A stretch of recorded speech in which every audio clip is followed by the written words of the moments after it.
Hello बच्चों, मैं अमर sir. बच्चों, कल आपने देखा था कि रेखीय पथ पर गति में हमने कुछ परिभाषाएं और एक या ग्राफ के विषय में बात किया था।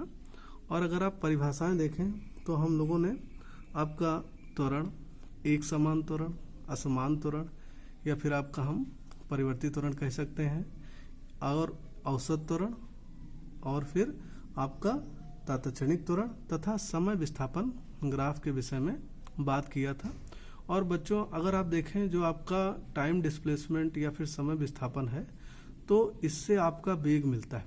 तो इसीलिए कल आपने देखा होगा कि हमने वेग के विषय में बात किया था सारे ग्राफ्स के से। आगे आज हम देखेंगे, यहाँ पर दिया हुआ है समय वेग ग्राफ। यहाँ पर अगर हम देखेंगे तो हम इसे टाइम वेलोसिटी ग्राफ बोलते हैं। तो बच्चों, इसके लिए सबसे पहले ग्राफ हम लोग देखते हैं। यहाँ पे ये देखिए आपका ओ एक्स एक्सिस है, ये आपका ओ वाई एक्सिस है। और यहाँ पर अगर आप देखेंगे तो एक हमने लाइन ओ एक्स के पैरेलल कर दिया है। और ये जो ओ एक्स है 3 सेकंड में, यानी कि ओ एक्स एक्सिस आपका समय अच्छा है, और जो ओ वाई है वो आपका वेग अच्छा हो गया, यानी कि वेग v इन मीटर पर सेकेंड। तो ये आपका ओ एक्स अक्ष के पैरेलल हो गया या फिर समय अक्ष के पैरेलल। ये आपका पहला ग्राफ। सेकंड ग्राफ अगर आप देखेंगे तो ओ एक्स यानी कि 3 सेकंड, ओ वाई यानी कि v इन मीटर पर सेकंड। तो यहाँ पर ये देखिए बच्चों, हमने इस तरीके से एक लाइन ड्रा कर दिया। ये आपका सेकंड ग्राफ हो गया। और थर्ड ग्राफ अगर आप देखेंगे बच्चों, फिर वहाँ पे यहाँ पे कि ओ एक्स आपका 3 सेकंड, ओ वाई आपका v इन मीटर पर सेकंड। और यहाँ पर देखिए बच्चों, हम ये आपका डाउनवर्ड लाइन करेंगे या फिर ये लाइन आपकी नीचे आ रही। आगे बच्चों अगला देखते हैं फोर्थ ग्राफ। ये आपका थर्ड हुआ। और फोर्थ में फिर आप देखेंगे ओ एक्स आपका 3 सेकंड, ओ वाई आपका v इन मीटर पर सेकंड। और फिर यहाँ पे देखिए ये आपका लाइन बढ़ता हुआ मिल रहा है। आगे बच्चों अगला ग्राफ देखेंगे तो यहाँ पर ये देखिए ओ एक्स आपका 3 सेकंड, ओ वाई आपका v इन मीटर पर सेकंड। और यहाँ पर देखिए ये हमने इस तरीके से लाइन डिनोट किया है। पहले आपका बढ़ा है, फिर आपका घटा है। तो बच्चों अगर आप देखेंगे यहाँ पर ध्यान दीजिएगा कि अगर ये फर्स्ट ग्राफ हम देखें तो यहाँ पर अगर आप देखेंगे आपका वेग में परिवर्तन नहीं हो रहा। अगर आप देखेंगे कि वेग यहाँ पर नियत है, अगर वेग आपका नियत है तो आप समझ जाइएगा कि वेग अगर नियत रहेगा तो त्वरण हमेशा आपका शून्य रहेगा। वेग अगर स्थिर है तो त्वरण आपका शून्य हो जाएगा, ये आपको पता होना चाहिए। और यहाँ पर अगर आप देखेंगे तो आप देखेंगे कि जैसे जैसे समय आपका इंक्रीज कर रहा वैसे वैसे आपका वेग इंक्रीज कर रहा, और एक आपको स्ट्रेट लाइन मिल रही।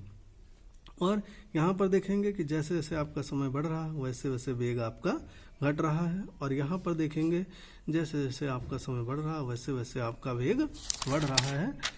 या फिर यहाँ पर देखेंगे जैसे जैसे आपका समय बढ़ता है वेग बढ़ता है, और फिर एक स्थिति ऐसी आती है कि समय बढ़ता है लेकिन वेग नहीं बढ़ता है, और फिर उसके बाद में आपका समय बढ़ रहा है लेकिन वेग आपका घट रहा है। तो ये पांचों ग्राफ के विषय में यहाँ पे लिखा हुआ है। फर्स्ट ग्राफ से आपका मिलता है कि वस्तु का त्वरण शून्य है, या फिर आप कहें कि वस्तु का वेग नियत है। अगर आपका ग्राफ में वेग स्थिर है तो आपका त्वरण 0 होगा। और आपको पता है कि वे जो त्वरण होता है वेग परिवर्तन बटे समय अंतराल होता है, और जब वेग आपका स्थिर रहेगा तो त्वरण आपका शून्य हो जाएगा। सेकंड अगर आप देखेंगे तो यहाँ पर आपने देखा था कि समय के साथ वेग में परिवर्तन हो रहा और एक सीधी लाइन आपको मिली है, तो वस्तु एक नियत त्वरण से गतिमान है। थर्ड आपने देखा कि समय बढ़ रहा है लेकिन वेग आपका घट रहा है, तो वस्तु नियत ऋणात्मक त्वरण से गतिमान है। फोर्थ में आपने देखा कि समय के साथ यहाँ पर वेग बढ़ रहा है तो वस्तु के त्वरण में सतत वृद्धि हो रही है। और पांचवा आपने देखा 3 स्थितियां हैं वहाँ पर। पहले समय बढ़ा, वेग बढ़ा, फिर उसके बाद में समय बढ़ा, वेग आपका स्थिर रहा, और फिर उसके बाद में आपका समय बढ़ा और वेग आपका घटा। तो यहाँ पर अगर आप देखेंगे तो वस्तु का त्वरण परिवर्तनीय है। आगे बच्चों हम देखते हैं एक समान त्वरित गति के लिए समीकरण। अगर बच्चों देखें तो ये हम 9th क्लास में पढ़ चुके हैं, और एक बार आप 9th क्लास की बुक देख लीजिएगा। तो यहाँ पर है कि एक समान त्वरित गति के लिए समीकरण, equations of uniformly accelerated motion. तो बच्चों हम इसके लिए फिगर से बात करते हैं। एक बॉडी है या फिर हम कह सकते हैं कार है, उसका पॉइंट आपका ए है या फिर वो ए पॉइंट पर है और उसका जो इनिशियल वेलोसिटी है, प्रारंभिक वेग यू है, और फिर वो आपका बी बिंदु पर पहुंचती है जहां पर उसका वेग वी हो जाता है। ए से बी तक पहुंचेगा, टी टाइम लेता है, और ए त्वरण से आपका चलता है। ए से बी तक पहुंचता है तो विस्थापन आपका एस होता है। तो यहाँ पर अगर हम पहला समीकरण देखेंगे तो v equal you plus A T होगा। दूसरा समीकरण देखेंगे तो s equal U T plus half A T square होगा। और तीसरा समीकरण देखेंगे तो v square equal you square plus 2s होगा। जहाँ अगर आप देखें तो u वस्तु का प्रारंभिक वेग है, वस्तु बोल सकते हैं या फिर कोई गतिमान वस्तु बोल सकते हैं। v वस्तु का अंतिम वेग हो जाएगा, a वस्तु का एक समान त्वरण हो जाएगा, s आपका वस्तु का विस्थापन हो जाएगा, और t आपका वस्तु का समय हो जाएगा, या फिर जनरली उसे हम समय कहते हैं। ये जो s है विस्थापन या फिर आप इसे दूरी कह सकते हैं। ये धन्यवाद।